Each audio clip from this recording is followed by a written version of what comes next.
Okay, so chapter 13, part 3, Absolutism in Russia and the English Kings. This is a Eastern Orthodox church there in Russia. You can see how beautiful they made those back then. And then this is one of the ruling groups in England, the Tudors. So absolutism in Russia. At the eastern edge of Europe, the rulers of Russia adopted a system of royal absolutism on a grand scale, which means that they adopted this absolutism, more than anyone else. So they had more power probably than any other kings, maybe other than France. So by the end of the 15th century, the rulers of the region around Moscow declared independence from Mongol rule. So they finally got rid of the Mongols. Next, they set about increasing Muscovy. That was really the city and region, how small it was, Russia at that time. They went out and conquered their neighbors' lands and made Russia what it is today. So the bulk of the Russian population were serfs. So most of the people were peasants who were required by law to stay on the land and work for their noble landowners.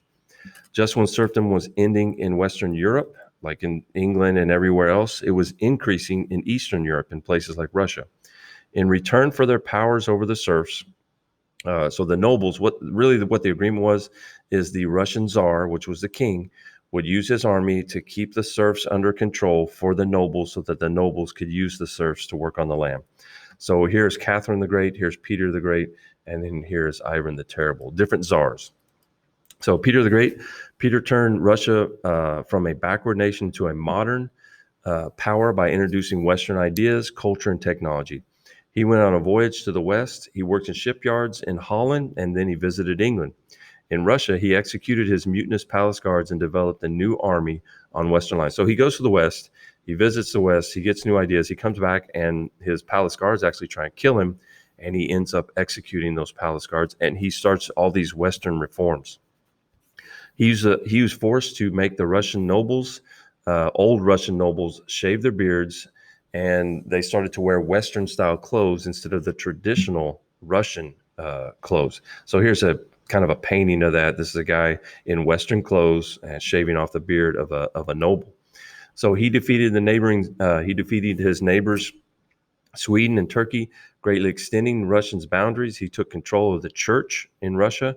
He imported foreign workers to teach his workers how to do certain things, and he opened up new schools. Peter moved the capital of Russia from Moscow to St. Petersburg, which is closer to Europe. So this is a modern city. He ordered to be built on the Baltic coast so that Russia would have a window to the west, so that they would be closer to Europe. And here's St. Petersburg right here.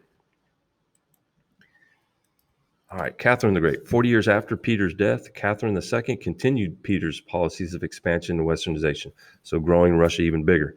She also promoted limited reform at the beginning of her reign.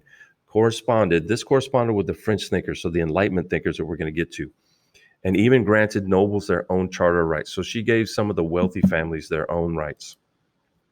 However, she refused to part with their absolute power. She didn't give up any power at all. So during her reign, the conditions of the Russian serfs actually got worse.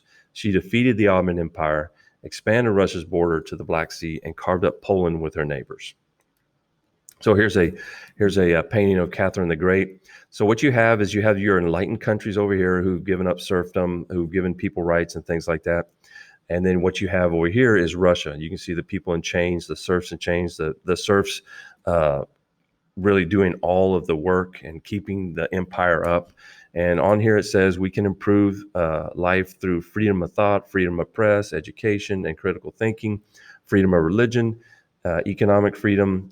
Despotism is bad, and we need checks and balances in the government. So these are all enlightened ideas, but she's enlightened, but she's not helping her own people. All right, so limited monarch in England. The English kings did not have as much power as the rest of Europe. So in England, monarchs were never able to establish absolute rule as their fellow monarchs did in France and Russia. Already in the Middle Ages, there were strong checks against the English kings. So they had already started to lose their power even in the Middle Ages because you had the Magna Carta. So in 1215, English nobles forced King John to sign the Magna Carta, which guaranteed that the Englishmen could not be fined or imprisoned except according to the laws of the land. John also agreed not to raise new taxes, and this is where a lot of it changes, without the consent of barons, which are nobles. So The Magna Carta demonstrated that you could take power away from a king and you could limit what he could do, unlike other countries that we had just studied. So the rise of Parliament was established as a legislative body made up of nobles in what's called the House of Lords, and then the other chamber is elected representatives in the House of Commons. And these new taxes had to be approved by Parliament. So that's how Parliament starts. Parliament is just a group that got together to approve or disapprove of taxes at first, but then they become the actual government. So later events turned England into a limited monarchy in which subjects enjoyed some basic rights and power was shared between the king and parliament. So officially, England has a limited absolute monarchy. At that time they did. Eventually they become a limited monarchy. So the British kings had rule with checks and balances to their power as described in the Magna Carta. But a lot of the English kings didn't like that, and they're going to push for this absolutism later on. And Henry VIII actually broke away from the Catholic Church. He seeks to increase his own power and that of the monarchy in the late 1500s. So a lot of these kings would try to sneak in and gain some of their power back. All right, so one of the groups was the Tudors, one of the families. And in the 16th century, Henry VIII and Elizabeth I created a strong centralized monarchy based on a sense of national unity, the Church of England, and sharing power between the monarch and parliament. And Henry relied on parliament to actually approve of his break with the Catholic Church. And that's where he got to started to divorce his wives instead of having to behead them and things like that. So here's Henry VIII, and then here's Elizabeth down here. These are the two main Tudor monarchs. And then you have the Stuarts, which is another family that comes in after the Tudors. And you have James I and you have Charles. These are the two we're going to talk about. Here's the dad, and then here's the son. They changed their names once they become king. So James I became king in 1603, and he believed in divine right of kings. So that's going to come in conflict with Parliament. So he believed that he was given his power by God. His son, Charles I, which we see right here, tried to establish absolutism and collect new taxes without Parliament's consent. He imprisoned those who refused to obey, and when the House of Commons questioned his practices, Charles dissolved the Parliament, which means he got rid of the Parliament, and he ruled without Parliament for 11 years, so as an absolute ruler pretty much. Then you had a rebellion in Scotland, and this forced Charles to bring back Parliament to get money, really what he needed. So he needed their help in 1640 to pursue his policies in Scotland. He had to go in and put down the rebellion in Scotland. But they still continued to disagree. So what happens is you have the English Civil War. So the conflict soon led to a civil war between the king and the parliament. Army reforms were introduced by parliament that helped it win the Civil War. And in 1649, Charles I was tried and became the first English monarch to actually be executed. For a short time, England was a republic, so you voted for someone and they represented you in the government, which is what we have in Texas. And when Charles II was restored to the throne in 1660, he agrees to limit his power. So that was the agreement. We'll put you back as king, we'll get rid of the republic, but you're going to lose some of your power. And that's kind of the way it goes from then on in. Then you have the Glorious Revolution, and it's a second English Revolution that occurs when James II converts to Catholicism, and he really wants all of England to become Catholic again. So he failed to respect many of his subjects' rights. Angered by this action, Parliament deposes James II. So they get rid of James II.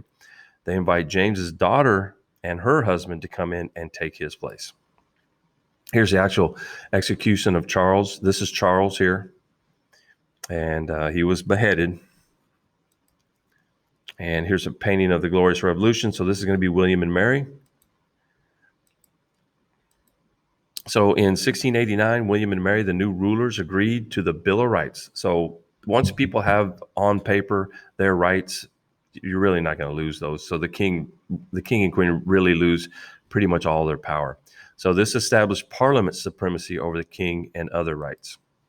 William and Mary agreed that they would neither collect taxes nor raise an army without obtaining Parliament's consent. So they can't raise taxes. They can't use or raise an army anymore. So really, they've lost a lot of their power.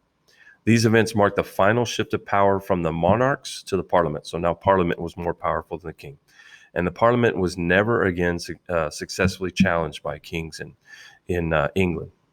So here's William and Mary. Here's a Parliament, and there's the Bill of